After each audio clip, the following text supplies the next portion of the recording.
சூப்பராக இருக்குது. இங்கே பாருங்கள், அதாவது அக்கா பேர் வந்து ராணி மீனாட்சி அம்மா. நேற்றை வந்து நாங்கள் திருப்பரங்குன்றத்தில் பார்த்தோம். பசங்களுக்காகவே இது வந்து தேங்காய் பால் திரட்டுப்பால்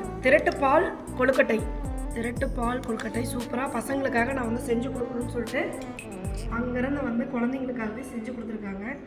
உண்மையாக ரொம்ப சூப்பராக இருக்குது. ரொம்ப ரொம்ப சந்தோஷம் இருக்கா. ரொம்ப நன்றி.